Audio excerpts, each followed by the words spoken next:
श्रीरामदूतं शरणं प्रपद्ये नागेन्द्रहराय त्रिलोचनाय भास्वमङ्गलगाय महेश्वराय नित्याय सुताय दिगम्बराय तस्मै नकराय नमः शिवाय।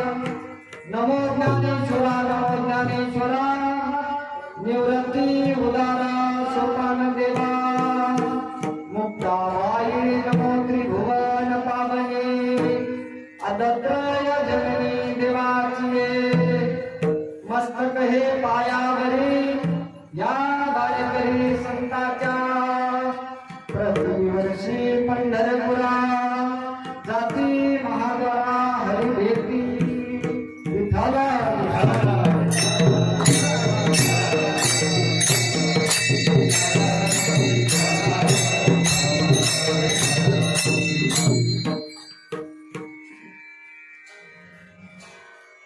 घेरी घेरी माझे वाचे गोड नाम विठोबाचे तुम्ही घ्या रे डोळे सुख पहा विठोबाचे मुख।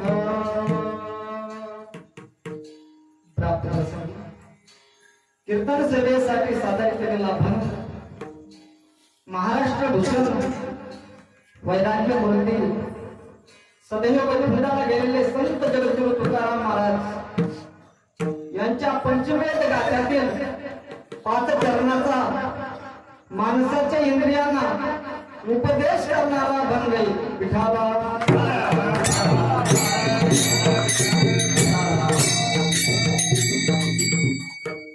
अभंगावर बोलण्यापूर्वी थोडासा परिहार देणं महत्वाचं। आज भागवत एकादशीच्या निमित्ताने आयोजित केलेली ही कीर्तन सेवा आज एकादशीचे यजमान अनिरुद्ध भाऊ पराड खरं तर प्रवास करून आले। त्यांनी अगोदर म्हणले होते की एकादश दुसरं कोणी करतं का बघा, पण योगायोगाने ते आले म्हणजे नियम म्हणजे अडचण येतात। खरा जो भक्त असतो तो नियम टाळीत नाही, खरा जो भक्त असतो ते नियम टाळीत नाही। कारण अडचणी येतात तरी परमार्थ केला पाहिजे, हीच परीक्षा असते भक्ताची। पडता जड भारी नियमानं तळ निर्धारित, नियम टाळला नाही पाहिजे। तसा त्यांचा दरवर्षीचा नियम आहे एकादशीचा, त्यांनी कायम ठेवला। आज या कीर्तनासाठी विशेष उपस्थिती हरिभक्ती पारायण तुळशीराम महाराज खोटे आणि अनिल महाराज घोरप, हरिभक्ती पारायण सोपान महाराज कोकणे, हरिभक्ती पारायण सचिन महाराज, हरिभक्ती पारायण विष्णू महाराज, हरिभक्तापरायण दत्ता महाराज, हरिभक्तीपरायण विष्णू महाराज, हरिभक्तीपरायण परमेश्वर नाना, हरिभक्तीपरायण कृष्णा महाराज आवडते आणि मृदंगाची जे साथ करते किसन महाराज येते। आणि तुम्ही सगळे मायबाप माझ्यासारख्या नवीन कीर्तनाला तुम्ही ऐकायला आलात त्याच्याबद्दल सगळ्याचे धन्यवाद आणि कीर्तनाला सुरुवात।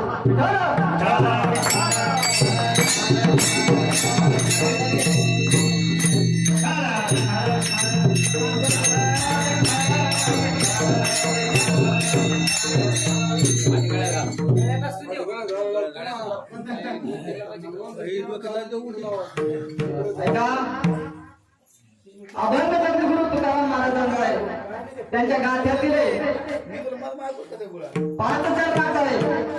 या अभंगामधून बघून तुकाराम महाराज माणसाच्या इंद्रियांना उपदेश करतो। उपदेश करीत असताना एखादी गोष्ट दुसऱ्याला सांगत असताना उपदेश करणाऱ्यासाठी एक नियम असतो, उपदेश कोणी करू शकत नाही। बरं येतो गावात उपदेश कोणी बी करू शकत नाही. उपदेश करण्यासाठी एक नियम असतो. दुसऱ्याला सांगायच्या आधी त्यांनी स्वतः तसं वागलं पाहिजे तर त्याला दुसऱ्याला सांगता येते. नाहीतर काही काहीचा उद्देश असा असतो नुसता दुसऱ्याला सांगायचा उद्देश, नुसतं दुसऱ्याला सांगायचं. परमार्थ केला पाहिजे, दान धर्म केला पाहिजे, अन्नदान केलं पाहिजे. तरी पंगत असते पुढं तर परमार्थ चाललं पुढे.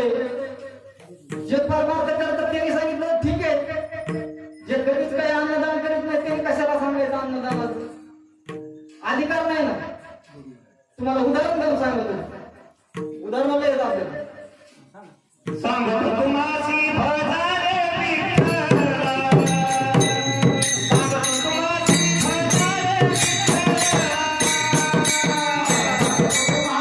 भजारे विठ्ठला, सांगतो तुम्हासी भजारे विठ्ठला,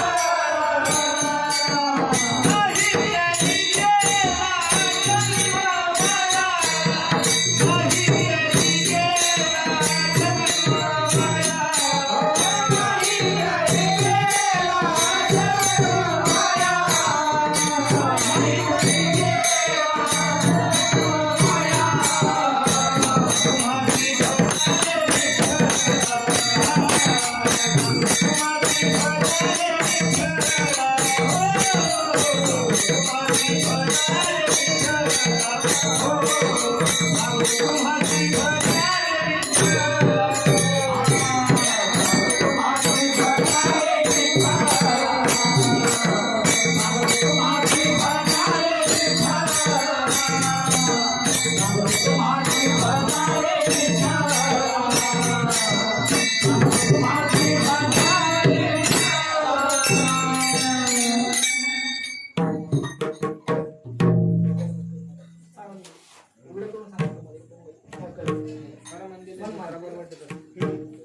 काय नाही आपले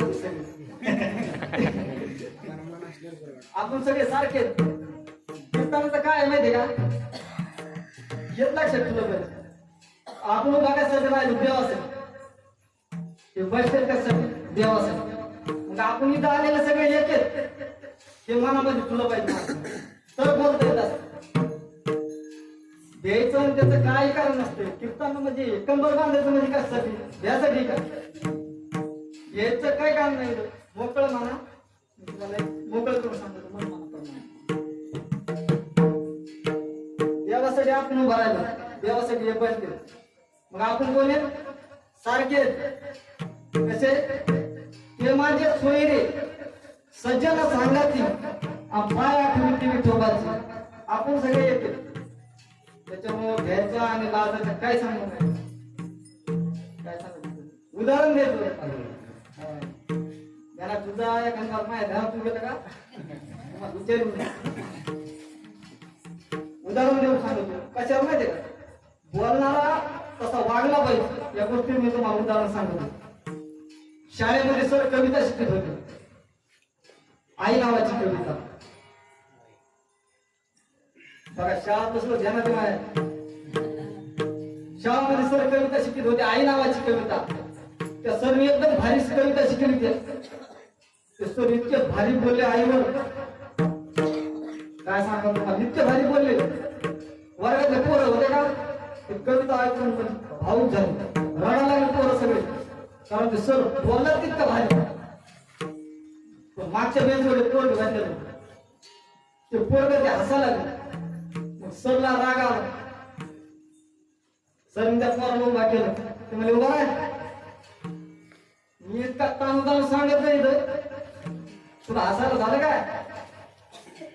ते पोरग मला सर मला काहीच म्हणायचं नाही, तुम्ही कविता लय भारी शिकवली, लय भारी सांगितलं तुम्ही, पण मला एक म्हणायचं, तुम्ही माय बाबाचं एवढं महत्व सांगायला लागले. इथं मी तुमच्या गल्लीमध्ये राहतोय, तुमचे माय बाबा तुम्ही वृद्धाश्रमामध्ये नेऊन टाकले आणि इथं माय बाबाचं एवढं भूषण सांगायला लागले, एवढं महत्व. तुम्हाला हे सांगायचा अधिकार नाही. पण त्या पोराला पटलं करून नाही, बोलणं होतं पण वागणं नव्हतं, त्याच्यामुळे पटलं. अजून एक उदाहरण देतो. एका गावामध्ये लय लोक दारू प्यायला लागले.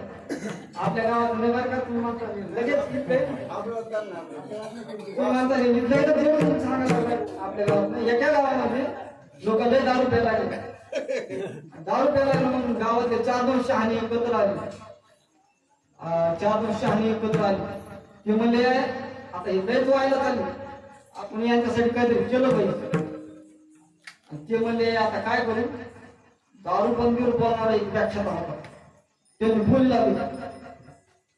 व्याख्याता बोलीला व्याख्यान सुरू झालं. व्याख्याताला प्रसिद्ध होता बोलायला. व्यसन मुक्तीवर इतका भारी बोलायचा देव, त्याचं व्याख्यान सुरू झालं. त्याने लय सांगितलं दारूचं. ते मला दारू प्यायला नाही पाहिजे, दारू लय वाईट आहे. दारू पासून शारीरिक नुकसान होतं, आर्थिक नुकसान होतं, सामाजिक नुकसान होतं. बायको ऐकत नाही, पोरं हाणते, पाहुणे रावळे कोणी ओळखीत नाही, गावात कोणी भरोसा धरीत नाही. त्याच्यामुळे दारू प्यायला नाही पाहिजे. पण जिथं कार्यक्रम सुरू होता तिथं दारूचा वास यायला लागला. मग ते कार्यकर्ते म्हणले आता इथं कोण पिऊन आलो, आपण दारू बंद करायसाठी एवढा कुटाणा केला, इथं कोण पिऊन आलो. मग त्यांनी शोधाशोध केला, कोण पिऊन आलो इथं. मग त्यांना वेळ लागला कोण पेलेलं. ज्याचं व्याख्यान ठेवलेलं होतं तेच पेलेला होता. त्याला म्हणजे अरे बाबा तू दारू बंदीवर सांगायला लागला, तूच का म्हणाला. तेव्हा काय म्हणलं माहितीये का, आता इतकं बोलायचं म्हणलं थोडीफार घ्यायला लागेल. आता त्यालाच घ्यावं लागेल. त्याचं ऐकून कोण सोडी नव्हतं दारू. बोलणारा कसा पाहिजे, वागणारा असा. विठाला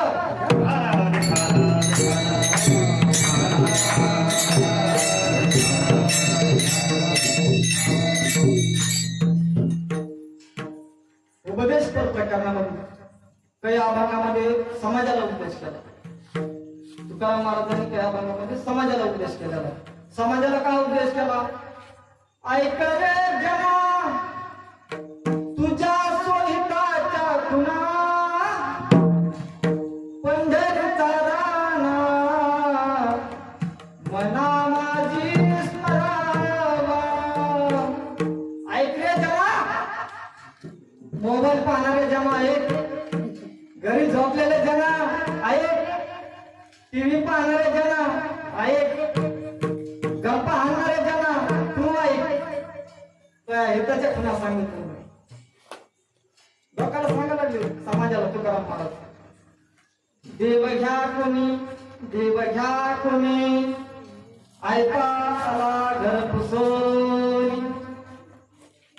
तुकाराम महाराज लोकांना सांगायला लागले कोणीतरी देवाला घ्या रे, कोणीतरी देवाला घ्या.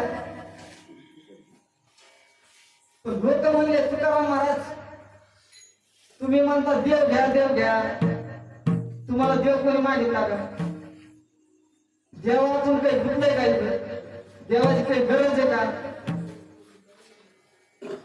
देव ठेवायला आमच्याकडे जागा बी नाही.